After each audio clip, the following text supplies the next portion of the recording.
So hello everyone, I hope कि आप सभी बढ़िया होंगे। तो आज हम एरे का लेक्चर नंबर 3 देख रहे होंगे।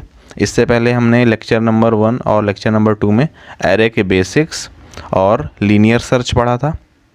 आज हम लेक्चर नंबर 3 में बाइनरी सर्च के बारे में पढ़ रहे होंगे। अगर आपने प्रीवियस वीडियोस नहीं देखे हैं तो आप आई बटन पर क्लिक करके देख सकते हैं। एरे के बेसिक्स जानना बहुत ज़रूरी है अगर आपको बाइनरी सर्च पढ़ना है तो प्रीवियस वीडियो देख लीजिएगा, तो आपके लिए काफ़ी ज़्यादा बेटर रहेगा। तो फिर स्टार्ट करते हैं और समझते हैं कि बाइनरी सर्च क्या है। तो बाइनरी सर्च एक सर्च टेक्निक है। अब सर्चिंग क्या होता है कि एक एरे है, एरे में बहुत सारे एलिमेंट्स होते हैं। तो सर्चिंग होता है कि हमें एक एलिमेंट उसमें से ढूंढ के निकालना होता है। तो आपको बताना होता है कि वो नंबर उस एरे में किस एड्रेस पर सिचुएटेड है या फिर लोकेटेड है। तो नंबर दिया जाता है और आपको एरे दी जाती है और आपको ढूंढ के बताना रहता है। तो लीनियर सर्च भी एक तरीका था ढूंढने का और बाइनरी सर्च दूसरा तरीका है। बाइनरी सर्च एक इफ़िशिएंट तरीका है, मतलब कि नंबर को जल्दी ढूंढ देता है या फिर कम मेमोरी यूज करके ढूंढ देता है।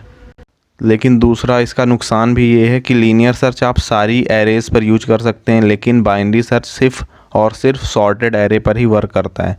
सॉर्टेड एरे मतलब होता है कि एक एरे जो एक ऑर्डर में लिखी गई है, या फिर बोले तो वो एक असेंडिंग ऑर्डर में है। जैसे कि सबसे छोटी एड्रेस यानी 0 एड्रेस पर सबसे छोटी वैल्यू है और सबसे बड़े एड्रेस पर सबसे बड़ी वैल्यू। तो नीचे आपको जो एरे दिख रही है ये एक सॉर्टेड एरे है, मतलब 0 एड्रेस पर 5 है और 5 एड्रेस पर 21 है। तो अगर इस तरह की कोई एरे है उस पर आप बाइनरी सर्च यूज कर सकते हैं। लेकिन अगर कोई एरे है जिसमें वैल्यूज़ इधर उधर हैं, मिक्स हैं थोड़ा, तो उसमें आप सिर्फ लीनियर सर्च ही यूज कर सकते हैं। बाकी बाइनरी सर्च काफ़ी ज़्यादा अच्छी है, मतलब कि कम टाइम में ये आपको एरे से एक एलिमेंट ढूंढ के निकाल के दे देगी। लेकिन लीनियर सर्च क्या है, वो स्टार्ट करता है 0 से। हर मतलब अगर इसे कोई 500 लेंथ की एक एरे है, तो अगर कोई एलिमेंट 498 पर मान लो लोकेटेड है, तो उसको 498 टाइम्स चेक करेगा, 0 पे चेक करेगा, 1 पे चेक करेगा, तो जाके कहीं पर वो नंबर ढूंढ के निकालेगा। लेकिन बाइनरी सर्च क्या है, बाइनरी सर्च कम टाइम लेता है। अभी कैसे टाइम कम लेता है आप इस वीडियो लास्ट तक समझ जाएंगे। तो बाइनरी सर्च का प्रोग्राम बनाने से पहले कुछ चीज़ें समझ लेना ज़रूरी है, तो सबसे पहले उसे समझ लेते हैं। तो सबसे पहला है कि डिवाइड ऑपरेटर यूज कैसे करते हैं जावा में। तो आपने मैथ में तो यूज किया, जैसे 5 को 2 से डिवाइड करना है तो क्या होगा, आपको पता है 2.5 आंसर आएगा। लेकिन जावा में ऐसा नहीं होता। अगर आप 5 को 2 से डिवाइड करेंगे तो आंसर 2 आएगा और बाकी एक रिमाइंडर आएगा। ये पॉइंट में डिवाइड नहीं करता। और हम इंट यूज करेंगे इस प्रोग्राम में, तो पॉइंट वैल्यू वो वैसे भी स्टोर नहीं करेगा, लेकिन फिर भी आंसर 2 आएगा, आपको ये याद रखना है। और अगर आप मान लो 1 को डिवाइड करते हैं 2 से, तो अगर आप मैथ में करेंगे तो आंसर 0.5 आएगा। लेकिन जावा में ऐसा नहीं होता, जावा में आंसर 0 आता है। तो ये आप क्लियर कर लेंगे, मतलब क्लियर मुझे कर लेना चाहिए था। अगर आपने पहले से ये सब आपको पता है तो आपके लिए कोई नहीं, पर बहुत लोगों को ये चीज़ नहीं पता है। तो प्रोग्राम में ये डिवाइड वाला चीज़ यूज होगा। कई बार हमें 1 को डिवाइड करना पड़ता है, कई बार हमें ऑड नंबर को डिवाइड करना पड़ता है, तो वो पॉइंट में नहीं आता, वो रिमाइंडर बच जाता है एक। आई होप कि अब आपको ये डिवीज़न क्लियर हो गया होगा। अब बढ़ते हैं सेकंड पॉइंट पर, जो आपको प्रोग्राम से पहले पता होना चाहिए। वो है concept of address and actual value. तो एक एरे में एक एड्रेस होता है और दूसरा वैल्यूज़ होती हैं। तो अगर जैसे इस एरे का नाम ए है, ए के 0 एड्रेस पर एक वैल्यू है 5, तो 0 एक एड्रेस है, 5 एक वैल्यू है जो उस एरे में स्टोर है। और लेंथ पता होनी चाहिए आपको सबसे पहले कि लेंथ क्या होती है। तो जितने एलिमेंट्स होते हैं एक एरे में वो उसकी लेंथ होती है, और एड्रेस एक कम होता है। जो लास्ट का एड्रेस होता है, जैसे ये इसकी लेंथ 6 है लेकिन लास्ट का एड्रेस क्या है, 5 है, क्योंकि 0 से स्टार्ट हो रही है एरे। ये प्रोग्राम में ही रहता है कि 0 से ही स्टार्ट होता है, 1 से स्टार्ट नहीं होता। अब जिसको बेसिक्स पता है उसको ये चीज़ें पता है। अब बढ़ते हैं थर्ड पॉइंट पे, जो कि है स्टार्ट, मिड एंड एंड। तो इस प्रोग्राम में हम ये 3 वेरिएबल्स का यूज करते हैं, स्टार्ट, मिड और एंड। हम हमेशा मिड पर चेक करते हैं कि नंबर है या नहीं। लीनियर सर्च में हम A0, A1 इस पर सर्च करते थे, इस बार हम सिर्फ मिड पर ही सर्च करेंगे। तो स्टार्ट की वैल्यू प्रोग्राम में हमेशा 0 रहेगी, मिड की value start plus end divided by 2 रहेगी, और एंड की वैल्यू a डॉट लेंथ रहेगी। जो सबसे लास्ट एड्रेस होता है वो एंड में स्टोर होगा। अब ये सब अभी अगर आपको नहीं समझ में आ रहा तो थोड़ा सा पेशेंस रखिए। क्वेश्चन में हम देख लेंगे कि स्टार्ट, एंड और मिड क्या होता है। मतलब ये 3 वेरिएबल्स हम यूज करते हैं बाइनरी सर्च करते समय, इसलिए मैंने पहले बता दिया। एंड जो होता है वो ए डॉट लेंथ -1 होता है, शायद मैंने ए डॉट लेंथ बता दिया था। तो ए डॉट लेंथ -1 होता है जो एंड होता है। एंड एक एड्रेस है, स्टार्ट भी एक एड्रेस है, मिड भी एक एड्रेस है। तो अभी प्रोग्राम में सब कुछ क्लियर हो जाएगा। तो अगर आप ये वीडियो लास्ट तक देखेंगे तो आपको बाइनरी सर्च बिल्कुल क्लियर हो जाएगा। बस थोड़ा सा धैर्य रखिएगा, साथ में समझते रहिएगा। तो सबसे पहले बाइनरी सर्च समझते हैं नॉर्मल भाषा में कि नॉर्मल भाषा में बाइनरी सर्च वर्क कैसे करेगा। अभी हम कोड के बारे में बात नहीं करेंगे, सिर्फ हम देखेंगे कि बाइनरी सर्च वर्क कैसे करता है, इसका प्रिंसिपल क्या है। तो ये एक एरे है जिसमें टोटल 6 एलिमेंट्स हैं, 0 to 5 इसका एड्रेस है। तो बाइनरी सर्च क्या करता है, बाइनरी सर्च सबसे पहले मिड पे जाके चेक करता है कि जो नंबर है वो कौन सा है। मान लो हमको 19 सर्च करना है, ठीक है। इस एरे में 19 सर्च करके बताना है कि किस एड्रेस पर है। तो बाइनरी सर्च क्या करेगा, बाइनरी सर्च 0 से स्टार्ट नहीं करता, वो कहता है एरे के मिड पे जाओ। एरे का मिड 2 है, 2 या 3 दोनों हो सकते हैं क्योंकि 6 एलिमेंट्स हैं। तो 2 लेता है क्योंकि 2 ही कैलकुलेट होकर आंसर आएगा, अभी आपको पता चल जाएगा कैसे। तो 2 मान लीजिए इसका मिड है, तो 2 पे जाके चेक करेगा, 2 पे इसको मिलेगा 12 और इसको सर्च क्या करना है, इसको 19 सर्च करना है। तो ये कंपेयर करेगा 12 क्या 19 से कम है, हाँ कम है। तो जब 12 19 से कम है तो अगर हम 12 के लेफ़्ट साइड में जाएंगे तो और कम वैल्यू मिलेगी। तो मतलब कि लेफ़्ट साइड में ढूंढने का कोई फ़ायदा नहीं, ये एलिमेंट राइट साइड में ही होगा। आई होप कि आपको समझ में आ रहा है मैं क्या कह रहा हूँ। तो हमें ये करना है, हमें मिड पे जाके सर्च करना है। अगर मिड पे जो वैल्यू है, जो सर्च करने वाली वैल्यू है, उसमें रिलेशन देखना है वो बड़ा है या छोटा है। तो 19 सर्च करना है, तो 19 तो बड़ी वैल्यू है, तो हम लेफ़्ट साइड में क्यों सर्च करेंगे जिधर 5 और 10 है, उधर तो छोटी वैल्यूज़ हैं, कोई फ़ायदा ही नहीं। तो कंप्यूटर दिमाग लगाता है कि अब लेफ़्ट साइड में जाने का फ़ायदा नहीं, चलो राइट साइड में देखेगा। तो उस लेफ़्ट के मिड के जो लेफ़्ट साइड में जितनी वैल्यूज़ हैं उनको वो काट देता है, मतलब उसकी तरफ ध्यान नहीं देता। अब उसके लिए एरे कितनी बची है, उसके लिए फिर उसके बाद उसके लिए 3 स्टार्ट हो जाएगा और 5 एंड हो जाएगा। मतलब जो स्टार्ट अभी तक 0 था, अब वो बचेगा 3। फिर 3 और 5 उसके लिए स्टार्ट और एंड हो जाएगा।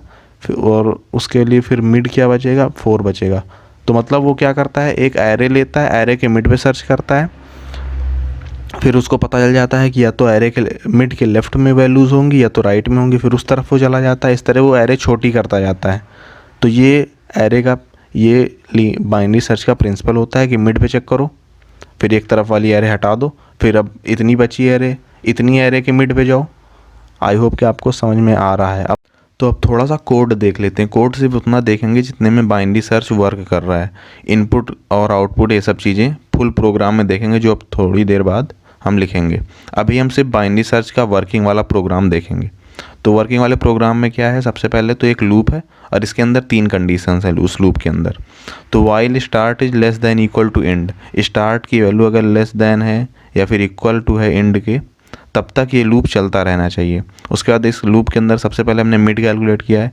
Mid is equal to start plus end divided by 2। तो इस प्रोग्राम में स्टार्ट की वैल्यू 0 है, इनिशियल वैल्यू स्टार्ट की 0 ही होती है, और एंड की क्या है, ए डॉट लेंथ -1, जो कि इस केस में 5 है।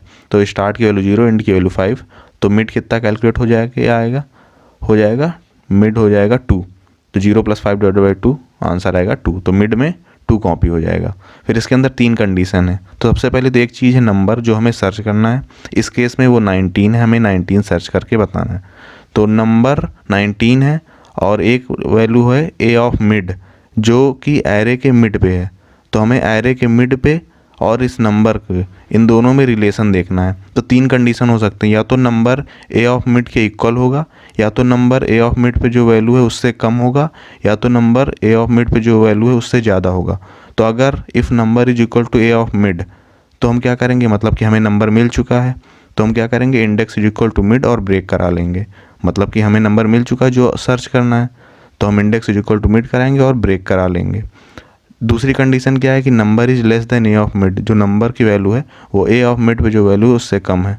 तो हम क्या कराएंगे, हम कहेंगे कि राइट साइड में तो वैल्यूज़ हैं नहीं, अगर नंबर जो हमें सर्च करना है वो ए ऑफ मिड से भी कम है, तो मतलब वो मिड के लेफ़्ट में होगा। तो हम क्या करेंगे, हम इंड को मिड -1 कर देंगे। मतलब कि इंड उतनी दूर की क्या ज़रूरत, तुम इधर ही आ जाओ, मिड -1 में आ जाओ। या फिर एल सिर्फ तीसरी कंडीशन क्या होगी कि नंबर जो है वो ए ऑफ मिड पे जो वैल्यू है उससे बड़ा है। तो हम क्या करेंगे, हम कहेंगे लेफ़्ट साइड में ढूंढने की कोई फ़ायदा नहीं, स्टार्ट को बोलेंगे तुम मिड +1 हो जाओ। ये क्यों होगा अभी आपको पूरा समझ में आएगा जब हम पूरा कंप्लीट प्रोग्राम देख लेंगे।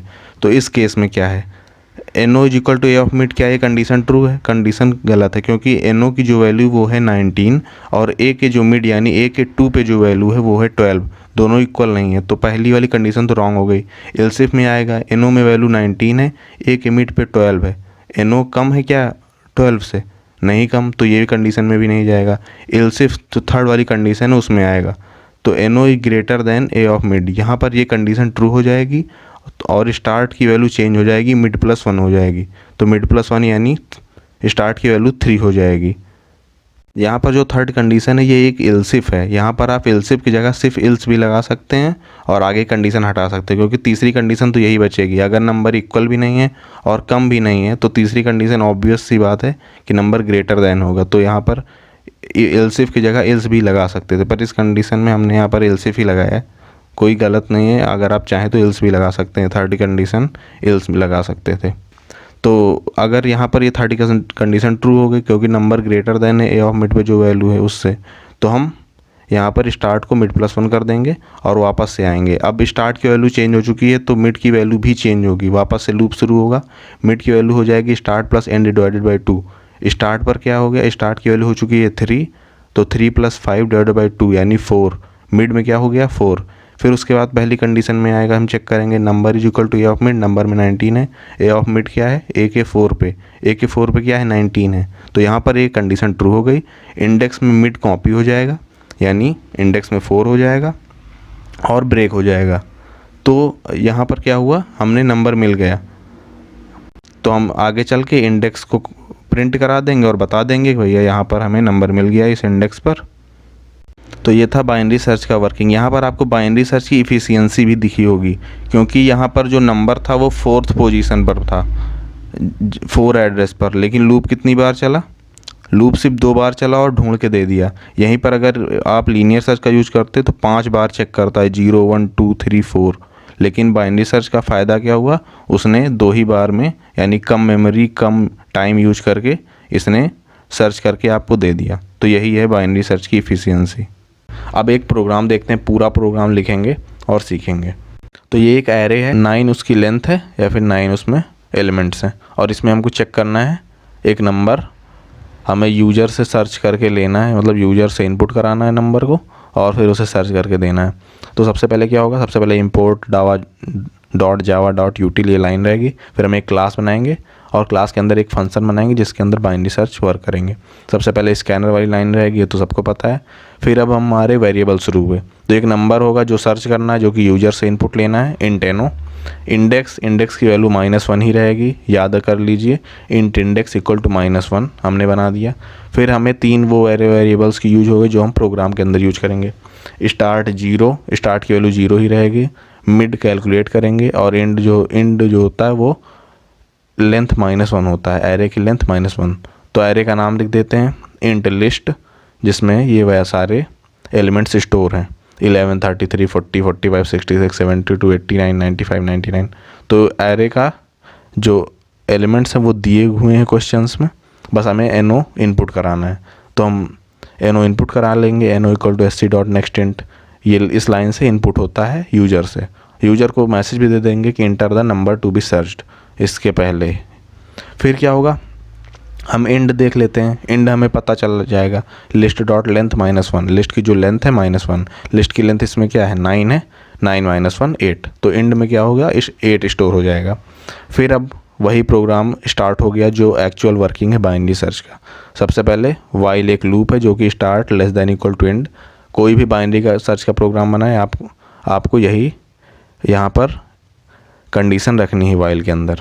फिर वाइल के अंदर सबसे पहला काम क्या है, हमें मिड कैलकुलेट करना है। तो इसमें स्टार्ट क्या है, स्टार्ट में 0 रहेगा, एंड में 8 क्योंकि 8 इसकी लेंथ है, 0 + 8 डिवाइडेड बाई 2। मिड में क्या स्टोर हो गया 4। तो स्टार्ट एंड और मिड की क्या वैल्यू, स्टार्ट की 0 है, मिड की 4 है और एंड की 8 है। फिर उसके बाद सबसे पहली condition, if N O is equal to list of mid, क्या एनो लिस्ट के मिड पर है। तो एनो में अभी हम मान लेते हैं कि मान लो यूजर ने इनपुट किया 33 सर्च करके बताओ, ठीक है। तो इसमें सेकंड नंबर पे है 33 1 एड्रेस पर, 0 1। तो हमें ये सर्च करके बताना है। तो सबसे पहले मिड कैलकुलेट होगा, start plus end divide by 2 4। अच्छा हाँ, ये तो हो चुका है। फिर सबसे पहले कंडीशन में चेक होगा, if N O is equal to list of mid. क्या है एन ओ में क्या है 33, लिस्ट ऑफ मिड पर क्या है, लिस्ट के 4 पर है 66, दोनों इक्वल नहीं है तो इफ़ के अंदर नहीं जाएगा। ठीक है, तो पहली कंडीशन जो एल्स इफ के अंदर है वो है क्या, एन ओ की वैल्यू लेस दैन है लिस्ट ऑफ मिड पे जो वैल्यू है, तो हाँ कम है क्योंकि एन ओ की वैल्यू है हमारी 33 और लिस्ट ऑफ मिड जो 4 है उस पर 66 है। तो ये तो कंडीशन सही हो गई। तो हम क्या करेंगे, end is equal to mid -1। End जो है वो मिड -1 कर दो, मतलब कि राइट साइड में ढूंढना बंद करो। राइट साइड में नहीं हो सकता क्योंकि उधर तो ज़्यादा बड़ी वैल्यूज़ हैं। ये जो नंबर है ये मिड से भी छोटा है, मिड पे जो नंबर है उससे भी छोटा है। तो आओ इधर लेफ्ट साइड में ढूंढते हैं मिड के। तो हम क्या करेंगे, लेफ्ट साइड में ढूंढना है तो हम इंड को इधर खिसका ले आएंगे। तो इंड हो जाएगा end is equal to mid -1 और उसके बाद एल्स में क्या रहेगा, start is equal to mid +1। इस पे जाएगा नहीं क्योंकि एल्सिफ में ही हमें मिल गया। फिर वापस से लूप स्टार्ट होगा, फिर से सर्च करेगा, चेक करेगा स्टार्ट की वैल्यू एंड से कम है या नहीं। तो एंड तो अब चेंज हो चुका है क्योंकि एल्सिफ में गया था तो एंड की वैल्यू क्या आ चुकी है, मिड -1। मिड में क्या था 4 था, 4 -1 3, तो एंड में क्या हो चुका है 3 हो चुका है। अब वापस से लूप जब स्टार्ट होगा सबसे पहले मिड कैलकुलेट होगा, mid is equal to start plus end divided by 2। Start में 0 है, एंड में 3 है, 0 + 3 डिवाइडेड बाई 2 क्या होगा 1 आंसर आएगा। तो मिड में कितना हो चुका है 1। अब सबसे पहले चेक होगा if N O is equal to list of mid. N O क्या है, लिस्ट के जो मिड है उस पर है, तो एन ओ के 1 पर 33 है और नंबर भी क्या है 33 है। हो गया, प्रोग्राम ख़त्म, हमें नंबर मिल चुका है 2 बार में ही। उसके बाद हम क्या करेंगे, index is equal to mid. Index में क्या है, स्टोर कर दो मिड। मिड क्या है, मिड की वैल्यू हो चुकी है 1, तो इंडेक्स में हो जाएगा 1 स्टोर हो जाएगा। बस अब इसके बाद आते हैं जो नीचे प्रोग्राम है उस पर। नीचे प्रोग्राम क्या है कि if index is greater than 0, हमें यहाँ पे चेक करना है क्या इंडेक्स ग्रेटर दैन 0 है। हाँ, क्योंकि -1 में था पहले लेकिन हमें नंबर मिल चुका है तो इंडेक्स की वैल्यू ग्रेटर दैन 0 है। तो अगर ऐसा है मतलब कि नंबर मिल चुका है तो हम क्या प्रिंट करा देंगे, number found at index. Number किस पे फाउंड हुआ, इंडेक्स, यानी 1 पे फाउंड हुआ, इंडेक्स में 1 हो चुका है स्टोर। अगर इसमें हमने इफ एल्स क्यों लगाया है, हम डायरेक्ट भी तो प्रिंट कर सकते हैं। तो हो सकता है कि उसने यूज़र ने ऐसा नंबर इनपुट कर दे जो उसमें है ही नहीं, तो क्या होगा, हमें एल्स में जाना होगा। तो इंडेक्स की वैल्यू -1 ही रह जाएगी क्योंकि नंबर मिला ही नहीं हमें। तो हम क्या करेंगे, if index is greater than 0 ये हो गया। अगर मान लो इंडेक्स में -1 ही रहा, हमें नंबर मिला ही नहीं, तो क्या प्रिंट हो जाएगा कि नंबर नॉट फाउंड, जो नंबर आपने इनपुट किया वो एरे में है ही नहीं। इसलिए यहाँ पर हमने एल्स इफ़ और एल्स यहाँ पर यूज किया। इसीलिए हमने इंडेक्स की वैल्यू सबसे पहली -1 ही दी थी कि हम यहाँ पे चेक कर सकें कि इंडेक्स में है क्या। अगर इंडेक्स में -1 होगा तो प्रिंट हो जाएगा नंबर नॉट फाउंड। अगर इंडेक्स में कोई वैल्यू आ चुकी होगी 0 1 2 3 4 तो वो प्रिंट हो जाएगा। आई होप कि आपको ये पूरा प्रोग्राम समझ में आ गया होगा। अगर कोई भी डाउट है तो नीचे आप कमेंट कर सकते हैं कि हमें ये पार्ट नहीं समझ में आया, हम आपको समझा देंगे किसी भी तरह से, आपको रिप्लाई करके या फिर किसी भी तरह से आपकी हेल्प हो जाएगी। अगर आपको कोई क्वेश्चंस नहीं समझ में आ रहे हैं तो आप वो भी हमें ईमेल कर सकते हैं। ईमेल की लिंक डिस्क्रिप्शन बॉक्स में है। अगर आपको इसमें थोड़ा सा भी प्रॉब्लम है वापस से स्टार्ट करके देख लीजिएगा। अच्छे से समझाया है पूरा बाइनरी सर्च और पूरी कोशिश करिए कि आपको समझ में आ जाए। फिर भी अगर कुछ बचता है तो आपके लिए कमेंट सेक्शन है, वहाँ पर आप बताइए। वीडियो अच्छी लगी हो तो लाइक कर देना और बाय बाय।